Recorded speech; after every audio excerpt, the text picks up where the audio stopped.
Un breve repaso de lo que habíamos visto las anteriores, bueno, la última clase.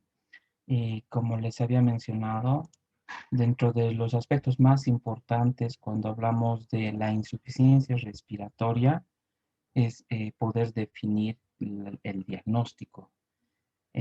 Y como ya ahora conocemos, el diagnóstico de la insuficiencia respiratoria es un diagnóstico exclusivamente gasométrico. Si bien les había mencionado que la insuficiencia respiratoria puede ser sospechado por algunos aspectos clínicos, que tal vez les va a sorprender al final qué aspectos clínicos, pero su diagnóstico preciso necesita de una gasometría.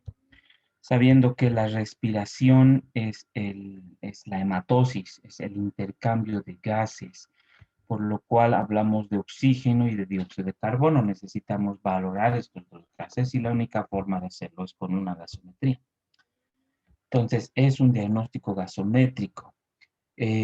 También es importante que sepamos que los valores con los cuales nosotros interpretamos una gasometría se encuentran completamente diferentes a una determinada altitud y que los valores que ustedes van a encontrar en los libros son valores que están relacionados a dos aspectos fundamentales. Primero, son valores a nivel del mar y segundo, son valores que se consideran en pacientes que respiran aire ambiente, lo que significa que están respirando una fracción concentrada de oxígeno del 21%.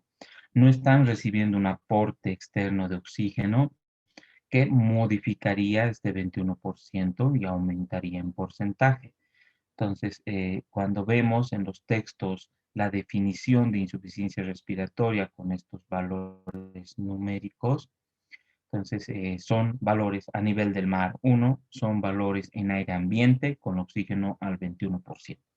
Entonces, estos valores los tenemos que conocer, pero sabemos que van a ir modificándose a una determinada altitud y hemos visto de que la insuficiencia respiratoria, como se define, es incapacidad para captar oxígeno, por lo que va a haber hipoxemia menos de 60 a nivel del mar, sabiendo que 90 a 100 es lo normal, menos de 60 es insuficiencia respiratoria, de 60 a 90 es hipoxemia y que además insuficiencia respiratoria es retención de dióxido de carbono por encima de 45 o 50, que es el valor normal, es de 35 a 45.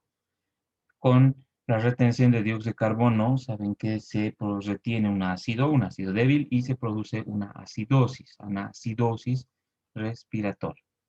Entonces, los textos los van a encontrar así, a nivel del mar, con 21%, insuficiencia respiratoria es presión arterial de oxígeno menor a 60, presión arterial de dióxido de carbono más de 45, más de 50, asociándose a acidosis respiratoria a medida que va aumentando el dióxido de carbono. Estos valores hemos dicho que se modifican porque a mayor altitud incluso nosotros vamos a tener en Sucre una presión arterial de oxígeno que está entre 65 como término medio, considerado normal, y va a ser el valor menor a 40 el que va a ayudar a definir cuál es el paciente que esté con insuficiencia respiratoria. Entonces, en nuestra altitud aproximadamente estamos con 65 milímetros de mercurio como una presión arterial de oxígeno normal, ¿sí? Eh, Algo que tal vez no recuerdo haber hablado es este aspecto, ¿no? ¿Por qué el valor de menos 60 a nivel del mar y menos 40 a nivel de a nuestra altitud? ¿Por qué ese valor? ¿Por qué no 70? ¿Por qué no 50? ¿Por qué no menos de 80 o menos de 20? Es insuficiencia respiratoria. Entonces, a nivel del mar se considera menos de 60 presión arterial de oxígeno o menos de 40 a nuestra altitud, porque es el punto en el cual ya no se puede lograr conseguir una saturación de hemoglobina que esté por encima del 90%. Entonces, ese es el porqué del 60 que utilizamos para definir insuficiencia respiratoria. Entonces, por debajo de este valor de 60 y de 40 a nuestra altitud, ya los valores van a caer drásticamente y la saturación de oxígeno también va a caer con ella, la saturación de la hemoglobina. Mientras que entre 60 y 100 a nivel del mar, entre 40 y 65 a nuestra altitud, podemos garantizar una saturación de hemoglobina que supera el 90% y garantiza una cantidad de oxígeno adecuada para nuestros tejidos. Ese es el porqué del 60 y por qué no otros valores. Em, Hemos dicho que existen dos tipos de insuficiencia respiratoria principalmente, aparte de esta tercera y la tipo 4. Esto también era importante, les decía que la tipo 2 es la que vemos en los textos. Insuficiencia respiratoria es hipoxemia y es hipercapnia. Pero ahora estamos viendo de que no solamente hay hipercapnia, sino que hay una etapa previa en la cual hay hipoxemia y va a haber una cantidad de dióxido de carbono que es normal o está baja. Y eso se presenta por el aumento de la frecuencia respiratoria, que es un mecanismo compensador para la hipoxemia. Hipoxemia produce un aumento de la frecuencia respiratoria. Elimino más dióxido de carbono. Entonces hago hipoxemia con hipocapnia o normocapnia. No va a haber acidosis respiratoria. Existirá alcalosis respiratoria. Estoy eliminando el dióxido de carbono. Entonces, esa primera etapa de insuficiencia respiratoria es la parcial. Y les decía que esta es la gasometría que frecuentemente ustedes van a encontrar. Esta parcial, insuficiencia respiratoria parcial. Hipoxemia con hipocapnia o tal vez un valor de dióxido de carbono dentro de los valores normales. ¿Por qué? Porque ese paciente está hiperventilando como un mecanismo compensador de la hipoxemia. Y solo cuando ya hay hipercapnia, entonces ya es una insuficiencia respiratoria total o global. Y como en la anterior clase alguien decía, claramente esta es una etapa de mayor gravedad. No solamente no capta oxígeno, sino que ahora no elimina dióxido de carbono. Entonces esta es más grave. Si vemos retención de dióxido de carbono, sabemos que está más complejo y que la insuficiencia respiratoria ya es una insuficiencia respiratoria total global. Como los libros nos dicen hipoxemia, hipercapnia, están hablando de la total, pero sabemos que hay una insuficiencia respiratoria parcial inicial, es la que más vamos a encontrar. Eh, Otro aspecto importante y en el que habíamos quedado era en esta pequeña tablita, y esto es lo fundamental para la clase de hoy día. Entonces, ya sabemos definir la insuficiencia respiratoria, sabemos que a una determinada altitud, en aire ambiente al 21%, cuántos son los valores que yo considero insuficiencia respiratoria, por qué considero menos de 60 insuficiencia respiratoria o menos de 40 nuestra altitud de insuficiencia respiratoria. Pero ahora vamos a hablar de los mecanismos fisiopatológicos de estos dos trastornos. La insuficiencia respiratoria hemos dicho que produce hipoxemia y al final produce hipercapnia, ¿sí? Entonces, cuando hablamos de hipoxemia, tenemos que saber por qué un paciente es hipoxemia. ¿Cuál es el mecanismo fisiopatológico por el cual no está captando oxígeno? Los cuatro mecanismos principales, y vamos a ver un quinto más, pero los cuatro principales son estos cuatro. Primero, que el paciente hipoventile, que por algún motivo un paciente disminuya la frecuencia respiratoria o disminuya los volúmenes de ventilación que tiene, los volúmenes corrientes, entonces está hipoventilando y ese paciente va a hacer hipoxemia. Vamos a ver más adelante por qué hace hipoxemia. Entonces, pues, es un mecanismo de hipoxemia, hipoventilación. El segundo es que haga limitación de la difusión, que el intersticio entre lo que es el alveolo y el capilar, por algún motivo, no permita la difusión normal. Patologías intersticiales, fibrosis, edema agudo de pulmón, que ese intersticio esté lleno de líquido, inflamatorio, no inflamatorio, que esté fibrosado, limita la difusión. El tercero, el más importante, desequilibrio entre la ventilación y perfusión. Alveolo es ventilación, B, capilar es perfusión, que vendría a ser la segunda constante. Entonces, cuando uno de estos dos componentes se altera, ventilación, mala ventilación, adecuada perfusión, hipoxemia.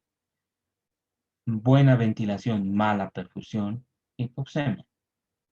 Y el peor, y hemos dicho que en la etapa evolutiva de esta, el que evoluciona hacia un cortocircuito, es cuando no hay ya ventilación. Ese alveolo ha colapsado y hay un cortocircuito, lo que significa que la sangre que llega a ese alveolo sin oxígeno con dióxido de carbono sale sin oxígeno con dióxido de carbono. Está haciendo un cortocircuito, está haciendo un shunt. Estos son los 4 mecanismos de hipoxemia. Todos los mecanismos para diferentes patologías no van a ser únicos, vamos a encontrar mecanismos diversos, por ejemplo, alteración del BQ, difusión, hipoventilación, en el peor de los casos va a ser cortocircuito, vamos a encontrar varios mecanismos en una misma patología. Y para la hipercapnia tenemos solo 2 mecanismos. Si volvemos a diapositivas previas, hemos visto de que cuando un paciente retiene dióxido de carbono, está peor. Es una insuficiencia respiratoria total global. Entonces, está peor. ¿Y por qué empeoraría un paciente? ¿Por qué retiene dióxido de carbono? Porque uno hipoventila, que respire menos o que mueva menos volúmenes corrientes, que ventile superficialmente, va a ocasionar que retenga dióxido de carbono. Y eso ocasiona la hipercapnia. ¿Sí? Incluso les había dicho que cuando la insuficiencia respiratoria es parcial, cuando un paciente primero hiperventila, ¿verdad? Pero ¿será que la hiperventilación es un mecanismo compensador que puede persistir durante mucho tiempo? Como todo músculo, ¿será que el diafragma va a mantener su contracción de manera eficiente durante 10, 20, 30, 40 horas? No. Entonces el diafragma se va a fatigar y va a empezar a hipoventilar. Entonces, un parcial evoluciona a un total porque ya está fatigado, ya no puede hiperventilar. Ese diafragma ya no es suficiente, está cansado, está respirando menos y mueve menos volúmenes. Entonces, uno es que esté hipoventilando.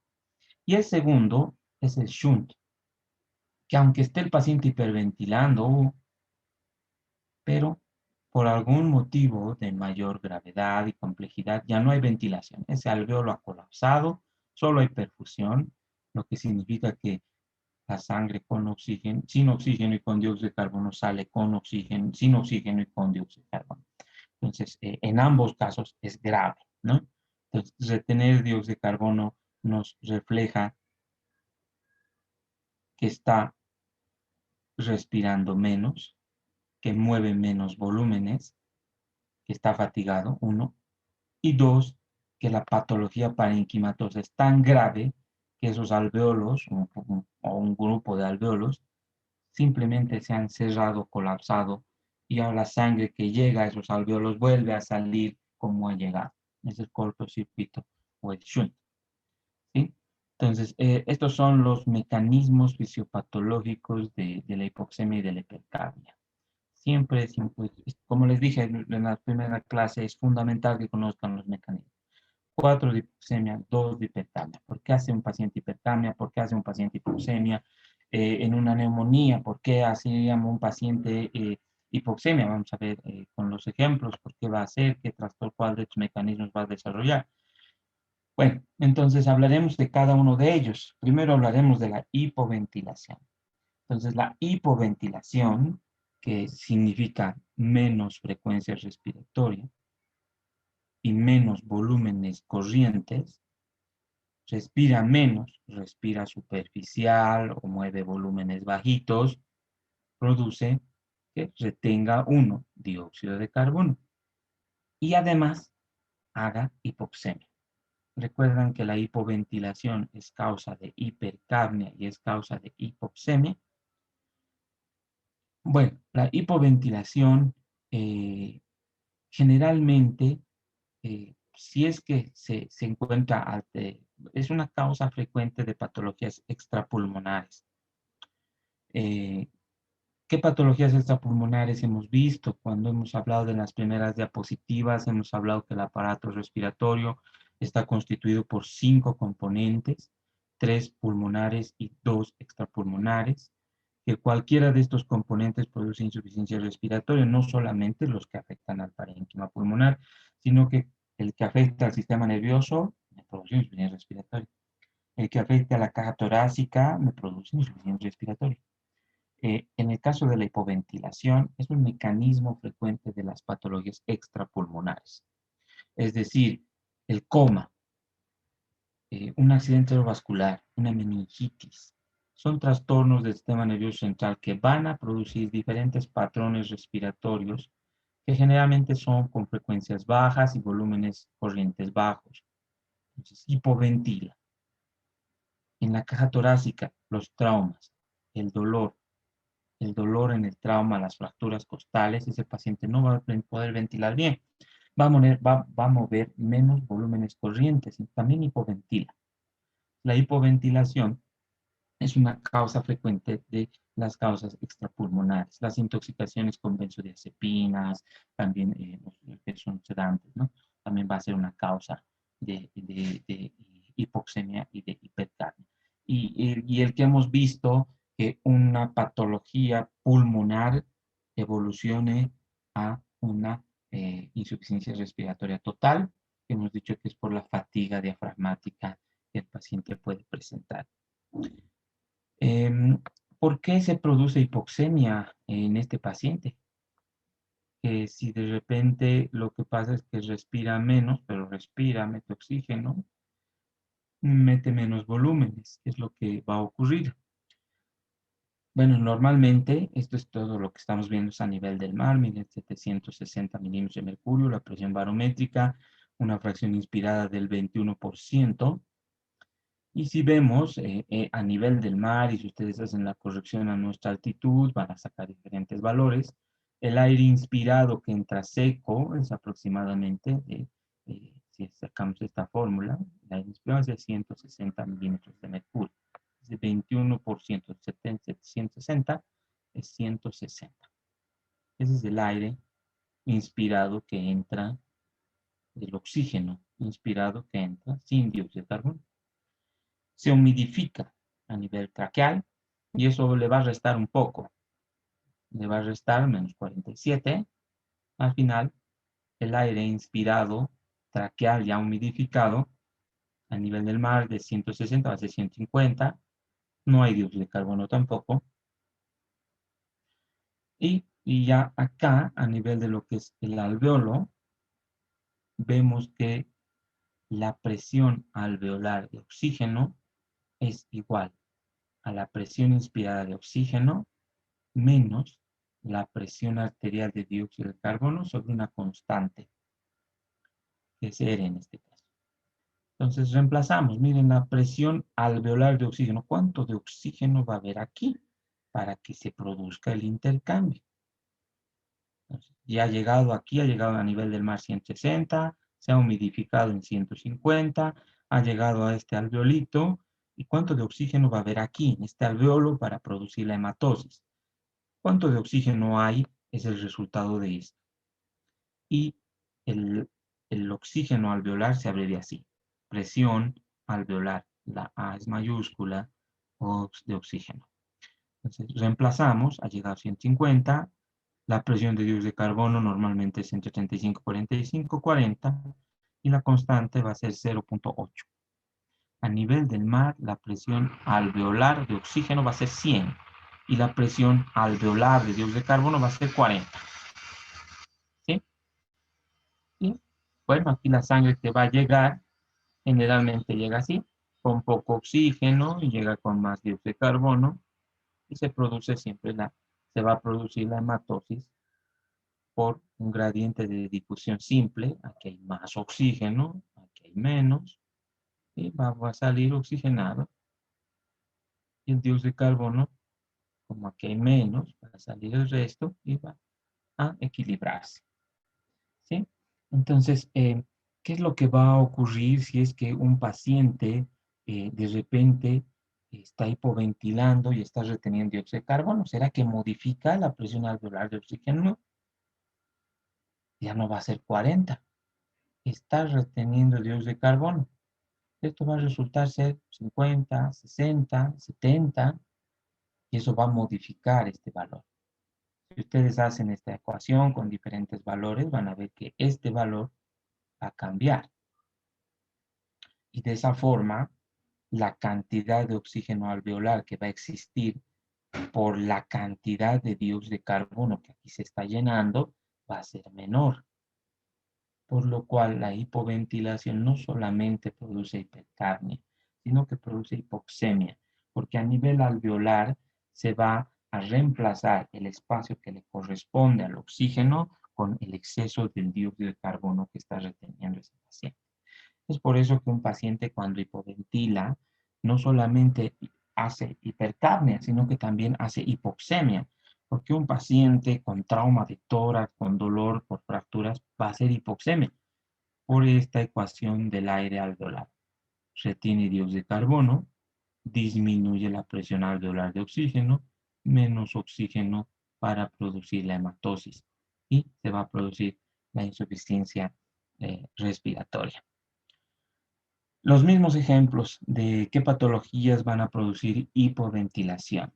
Eh, Todo lo hemos dicho, generalmente son causas extrapulmonares. Miren aquí, farmacológicas que afecten al sistema nervioso central, el periférico y bueno, aquí centrales. Luego aquí tenemos algunas que son de la caja torácica, trauma principalmente.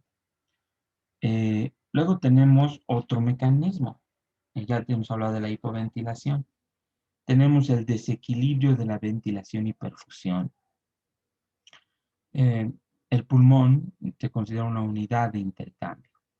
Está constituido por un alveolo y un capilar. Generalmente el capilar va a tener contacto con varios alveolos. Pero vamos a ver una unidad como un alveolo y un capilar. Esta relación de ventilación y perfusión, BQ, generalmente es una relación que varía fisiológicamente, pero que generalmente facilita el intercambio de gases. Cuando uno de estos dos componentes se altera, normalmente va a ser este valor, ventilación sobre perfusión, va a ser generalmente una relación de 1. Imagínense que acá la ventilación se altera. Porque igual, miren aquí, la ventilación. ¿Qué causas podrían comprometer las vías aéreas? Broncoespasmo, las crisis asmáticas, una reagudización de un EPOC, la secreción, tapones mucosos. Entonces, desequilibrio en la ventilación. Si no hay buena ventilación, pero se mantiene la perfusión, es un desequilibrio del BQ. Y este es un mecanismo fisiopatológico de hipoxemia. Entonces, este equilibrio normal se va a ir hacia un valor de 1, se va a ir a un valor de 0. En el otro caso, si por ahí el alveolo está normal, pero este capilar por algún motivo ha sufrido algún proceso inflamatorio, como en el COVID, que produce un proceso inflamatorio, produce trombos, inflamación vascular. Entonces, ¿qué va a pasar? No va a haber buena perfusión, buen alveolo, mala perfusión, alteración del BQ, también los coágulos en la tromboembolia pulmonar. Si hay alteración del BQ, va a haber hipoxemia y el equilibrio normal de la ventilación y perfusión se va a ir hacia este lado, hacia un valor infinito. Entonces, cuando hablamos de, este es el principal mecanismo fisiopatológico, alteración de la ventilación y de la perfusión. Mala ventilación, buena ventilación, mala perfusión, o trastornos mixtos que también pueden existir, como por ejemplo en el COVID vuelvo a mencionar, puede existir primero un proceso capilar. Vamos a ver que el COVID se caracteriza por, si recuerdan, en algún momento decían que era la hipoxemia feliz. Eran pacientes que no notan la desaturación y la hipoxemia porque es un trastorno inicialmente capilar, inflamatorio, trombótico, capilar, y eventualmente se va a comprometer el alveolo, la ventilación, y va a ser mixto y va a haber una alteración ventilación. ¿Sí? Entonces, la ventilación-perfusión normalmente y fisiológicamente se altera en relación a, uno, a la gravedad y dos, en relación también al peso que le otorga el mediastino. En relación a la gravedad, tenemos tres zonas diferentes. Tenemos una primera zona en los vértices donde la ventilación va a ser un poco más, ¿no? Va a ser por la gravedad, va a haber más aire, más la ventilación. Y una zona 3 que por la gravedad también la perfusión, no va, la perfusión va a ser mayor, ¿no? La perfusión es mayor. Pero todo manteniendo ese equilibrio entre ventilación y perfusión para mantener una adecuada hematosis. Normalmente esto es fisiológico. También existen estos mismos cambios que son fisiológicos cuando un paciente está echado de espalda. Cuando un paciente está echado en supino, está echado de espalda, lo que va a ocurrir es de que el mediastino, el peso del corazón, los grandes vasos, etcétera, compriman la parte posterior de ambos campos pulmonares, lo que va a causar que exista una menor ventilación y una mayor perfusión. ¿Sí? Y esto también explica el por qué se han debido dar cuenta que esta modalidad de respirar, de ventilar, que no es una modalidad, que no es algo novedoso, que es algo que sí se sabía, esta modalidad mejora la ventilación y perfusión. ¿Por qué mejora la ventilación y perfusión? Porque pierde el peso del mediastino, pierde el peso de los grandes vasos, del corazón, y eso va a ocasionar que las partes posteriores de ambos campos pulmonares no se compriman y no exista una mayor perfusión sin ventilación. Entonces, por eso que se puede ventilar de esta forma. Bueno, esta diapositiva es más a propósito de los siguientes temas que vamos a ir viendo. ¿Por qué un paciente cambia de supino a prono en ventilación y perfusión? Es por esto, por el peso del mediastino que produce que colapsen los campos posteriores, las porciones posteriores de ambos campos pulmonares. Cuando hemos dicho que esta ventilación-perfusión de repente puede empeorar y puede causar un shunt o cortocircuito, el shunt o cortocircuito es hipoxemia y además es hipercapnia. Pero además es hipoxemia que no mejora con oxígeno. Es el único trastorno de los 4 que hemos visto que no mejora con la administración de oxígeno. Ya de por sí, que retenga dióxido de carbono era malo y que no mejore con el ventilador al 100%, es todavía aún peor, ¿no? Entonces, eh, ¿qué es lo que va a ocurrir? Este alveolo completamente quede colapsado, pierda su funcionalidad. ¿Qué ejemplos existen? Atelectasias, uno, y los estados más graves de los procesos inflamatorios, las neumonías bacterianas, virales, que colapsen este alveolo, lo llenen de su exudado inflamatorio y de repente este alveolo ya no le llega, no ventila y este alveolo va a tener una perfusión sin oxígeno, con dióxido de carbono, y sale sin oxígeno, con dióxido de carbono, y para lo peor, ni dándole 100% este alveolo se va a abrir. ¿No? Este alveolo va a seguir colapsado, el oxígeno al 100% no va a entrar a este alveolo. No mejora con oxígeno al 100% y además es una etapa de gravedad, como hemos dicho, ¿no? Que retenga dióxido de carbono ya es grave. Se considera como una normalidad extrema del BQ y que además se asocia a hipoxemia, hipercapnia, y cuando es muy grande, el shunt, el cortocircuito es 50% superior, ahí se asocia que no mejore con oxígeno y que retenga dióxido de carbono. 50% de campos pulmonares, ¿no? Si hay más compromiso, va a causar, si hay más shunt, más porcentaje de los pulmones dañados, va a ser más fácil que haya hipercapnia y que no pueda oxigenar ni aunque reciba 100% de oxígeno. En la diapositiva con los mismos ejemplos que hemos visto. Aquí, si vemos aquí, este debe ser uno normal, alveolo y perfusión normal. Y aquí, mire, ventilación no, este debe ser shunt, porque yo veo que aquí no ventila, pero debe ser shunt. Y aquí, mira, capilar, aquí está alterado el capilar. Este debe ser BQ con alteración de la perfusión. Y esas son las causas de los mecanismos fisiopatológicos. Y por último, tenemos la limitación de la difusión. Este es un mecanismo poco probable. Les había dicho que es el intersticio el que se altera. Aquí está el intersticio entre el alveolo y el capilar. En este pequeño espacio hay un intersticio que está constituido de vasos linfáticos principalmente, pero es un pequeño intersticio que normalmente facilita la difusión de gases. Se puede alterar por fibrosis, que aquí se llene el tejido colágeno, o porque aquí se llene de líquido, un edema agudo de pulmón. No va a haber buena difusión. ¿En qué casos esto va a ser evidente? En patologías crónicas. ¿Por qué no es un mecanismo considerado como uno muy importante?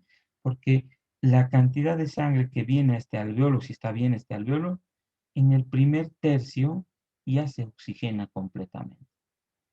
No es necesario, entonces la difusión puede estar alterada y de todas formas tiene 2 tercios restantes para completar su oxigenación y eliminar su dióxido de carbono. Entonces, no es un mecanismo tan frecuente de hipoxemia. ¿En qué casos sí se va a ver evidente? Es la fibrosis, el edema agudo de pulmón, cuando ese paciente realice un esfuerzo, porque por los latidos, por la frecuencia cardíaca, por el gasto cardíaco aumentado, esto se va a disminuir, el trayecto va a ser más rápido, por lo que la oxigenación y liberación de dióxido de carbono no se va a hacer en este primer tercio, estaba pasando lentamente. Va a pasar tan rápido que queda la posibilidad de que no pueda oxigenarse y no pueda eliminar su dióxido de carbono por los trastornos en el intersticio. Estos pacientes con fibrosis generalmente van a presentar disnea, hipoxemia cuando estén haciendo esfuerzo. Cuando están en reposo, no, porque en este primer tercio ya se oxigena y ya se elimina el dióxido de carbono fácilmente. Entonces, no es un mecanismo tan importante. Vamos a quedar aquí. No sé si tienen alguna duda o consulta.